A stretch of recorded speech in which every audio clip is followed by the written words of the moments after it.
On a peaceful Sunday morning in Sunrise, Florida, the calm was shattered by the piercing wail of sirens.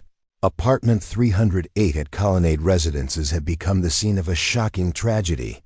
Here, Maria Nemeth, a vibrant 31-year-old woman, fell victim to an unimaginable act. The perpetrator? None other than Fidel Lopez, the man she trusted with her heart, who once vowed to love her forever. All it took was two careless words, spoken in a fleeting moment, to unravel everything. What truly happened in that apartment on that fateful night? How could love turn to betrayal in the blink of an eye?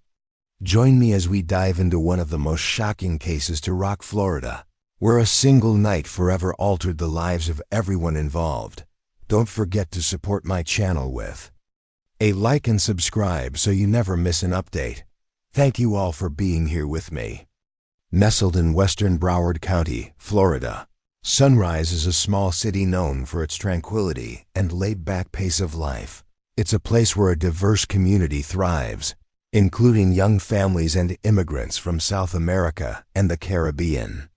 In this peaceful setting, Colonnade Residences has long been a favored haven for young couples building their lives together. But in the early hours of Sunday, September 20th, 2015, while most residents were still lost in sleep, chilling screams and the sound of crashing furniture erupted from apartment 308. Hours later, the relentless flashing lights of police cars and ambulances flooded the scene, signaling that something horrific had unfolded, something far beyond the wildest imaginations of the neighbors nearby. When the first police officers arrived at the scene, they were met with a haunting sight: furniture overturned, shattered glass strewn about, and blood splattered across the floor and walls. In the bathroom, a woman lay motionless, her body marked by severe injuries. Nearby, a young man stood trembling, dazed, calling out her name with panic in his eyes, as if he couldn't yet grasp the tragedy that had unfolded before him. The two central figures in this heartbreaking tragedy were Fidel Lopez, a 24-year-old Cuban native, and his girlfriend, Maria Nemeth, a 31-year-old from Peru. The couple had only moved into Colonnade Residences a few days before the incident. Before that night, they were known to neighbors as a quiet, friendly, and polite pair.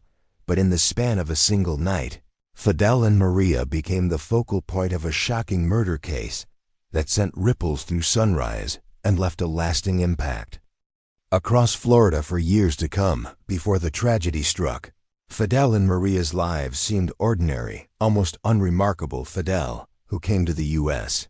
from Cuba at 16, had been living in Florida for 7 years. At 24, he was a man of average build, quiet, and often composed. He dropped out of high school in 10th grade and worked as a mechanic at a truck stop in Jupiter, a small town near Sunrise. Fidel kept to himself, with no significant criminal record, save for a single arrest in 2014 for public intoxication and disorderly conduct. Maria Nemeth, 7 years his senior, was a lively 31-year-old Peruvian woman, outgoing and full of energy. After an 8-year marriage fell apart, she was determined to rebuild a stable life. When she met Fidel, Maria was working as a leasing manager at Colonnade Residences, the very apartment complex where the two would later move in together. The couple met at a Florida nightclub, quickly drawn to each other by their contrasting personalities. Fidel was captivated by Maria's maturity and worldly charm, while she found his gentle, sincere, and simple nature refreshing. After dating for over a year, they decided to move in together, first at an apartment in Hollywood Beach before settling at Colonnade Residences in Sunrise. But beneath their seemingly calm life, their relationship simmered with unspoken tensions. Maria's occasional, unintentional mentions of her ex-husband left Fidel feeling insecure and unsettled. His sensitive nature and fragile ego, easily bruised when his pride was challenged, made these conflicts harder to manage. Their struggles were often cleverly hidden, surfacing only in fleeting conversations, late-night drinks, or moments when Maria's careless words struck a nerve with Fidel. Instead of confronting and expressing his feelings, Fidel had a habit of bottling up his anger, letting the wounds in their relationship fester and grow as the fateful night approached. The tension between them became increasingly palpable, though they tried to maintain an outward appearance of normalcy. The breaking point came on the night of September 19, 2015, when the two were drinking together in their new apartment. No one could have predicted that Fidel's simmering jealousy and pent-up insecurities would erupt into a brutal outburst, leading to a tragedy so horrific it defied imagination. On the evening of September 19, 2015, Fidel Lopez finished his shift and returned to the apartment he and Maria had moved into less than a week earlier. They planned to enjoy a relaxing weekend evening together. After a simple dinner prepared by Maria, the couple visited Fidel's mother in Miami. On their way back to Sunrise, they stopped at Chili's, where they savored margaritas, each starting with one drink before sharing a third. Not ready to call it a night, they swung by a liquor store and picked up a bottle of hard liquor before heading home around 10 p.m. And by this point, the alcohol had started to take hold, leaving both Fidel and Maria in a haze back at the apartment. They turned on some music and shared what seemed like a joyful moment together, but the liquor gradually loosened their grip on restraint. What began as light-hearted conversation soon gave way to bolder, more intimate moments than usual later. Fidel told investigators that both had been drinking heavily, especially Maria, who rarely lost control like this. But in the heat of their intimacy, Maria unwittingly called out her ex-husband's name not once, but twice, for Fidel, already intoxicated and carrying a deep-seated sensitivity and insecurity. Those words hit like a devastating blow in an instant. The smoldering embers of jealousy and anger that had long festered within Fidel erupted into a raging inferno, sweeping away any trace of reason. From that moment, he lost all control. He launched into a frenzied attack on Maria, a brutal assault that stretched on for agonizing minutes. It began in the closet and spilled into the bathroom. The once peaceful apartment was filled with the sounds of shattering objects and Maria's desperate screams. When the storm of rage finally subsided, Fidel began to come to his senses, slowly grasping the horrific magnitude of what he had done. In a panic, he fled the bathroom and lit a cigarette to steady himself. Before him lay a scene of devastation: broken glass, scattered furniture, a home in ruins.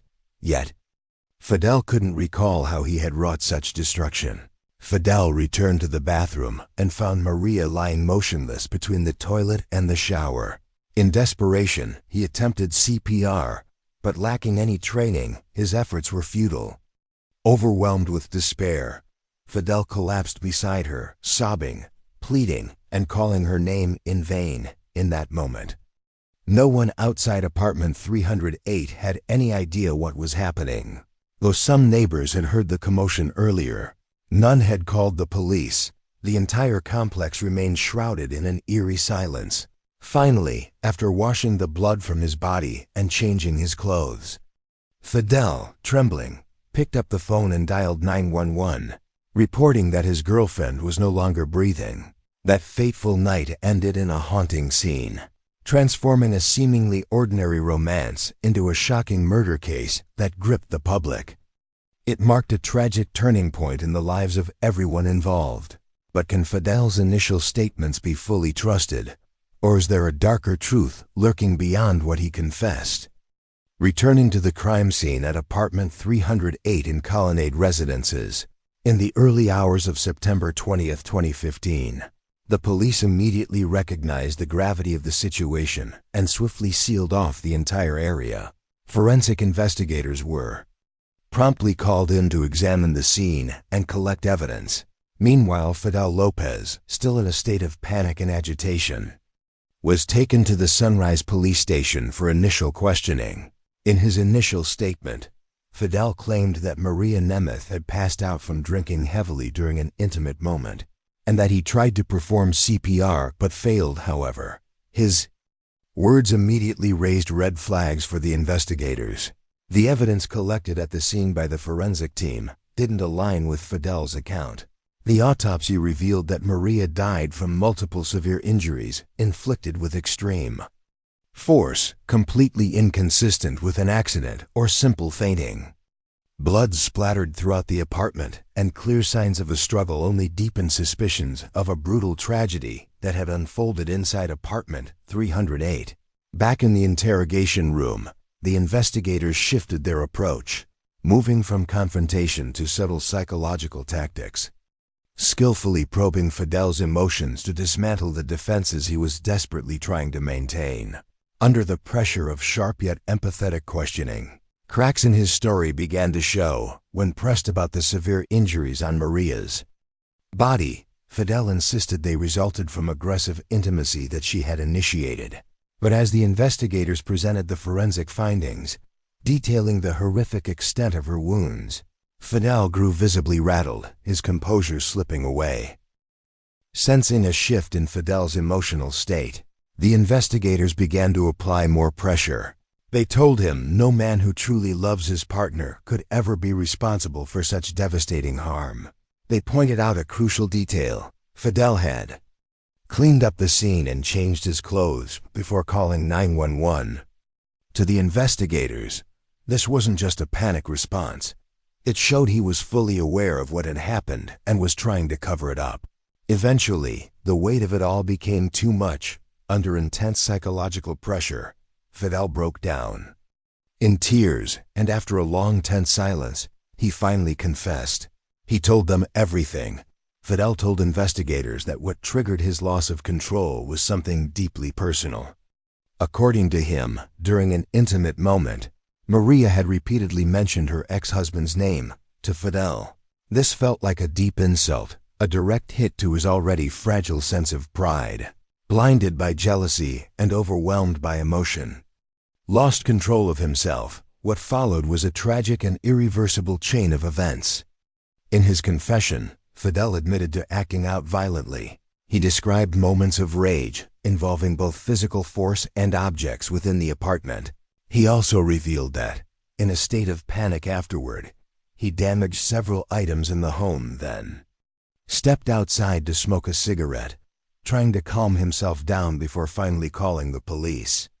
Fidel's confession aligned closely with the forensic evidence collected at the scene, allowing investigators to piece together the full, harrowing timeline of what had taken place inside apartment 308.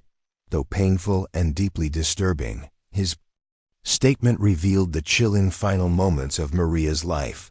Shortly after the interrogation, Fidel Lopez was officially taken into custody. He was charged with a serious count of homicide and other aggravated offenses.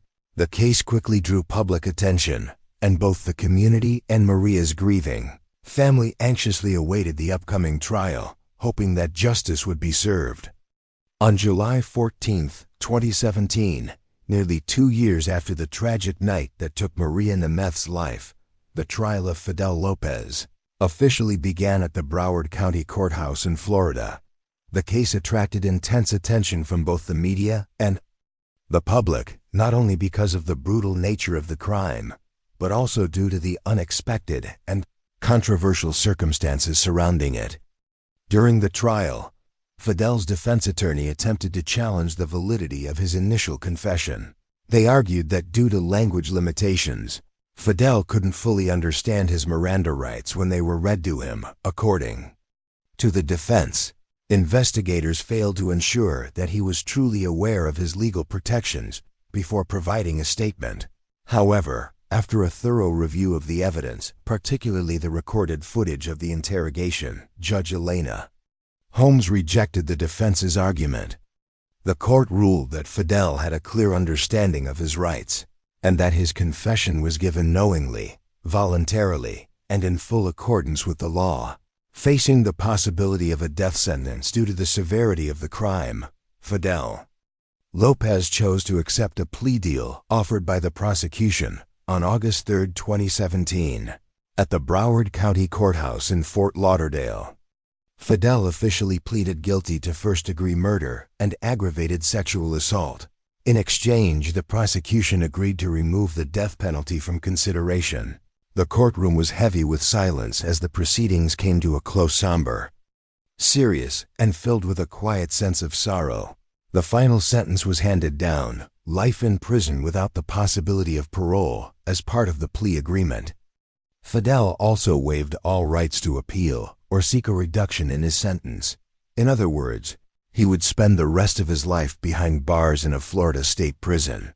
As the sentence was read aloud, silent tears streamed down the faces of Maria, Nemeth's family members, accepting the painful truth that their young daughter, full of dreams and aspirations, had lost her life in such a tragic and horrifying way, was almost too much to bear. And yet, in the midst of their grief, they held on to one hope: that justice served might bring a small sense of peace to Maria's spirit, and serve as a powerful reminder to the world of the devastating consequences that can come from unchecked rage and emotional loss of control. Not only Maria's family, but Fidel Lopez's own family was also engulfed in pain and regret. They had to face the harsh reality that Fidel had destroyed not only Maria's life but also his own future and deeply hurt those who once loved him. The case of Fidel Lopez is more than just a story about violence and jealousy. It serves as a profound lesson on the importance of emotional control, especially within relationships.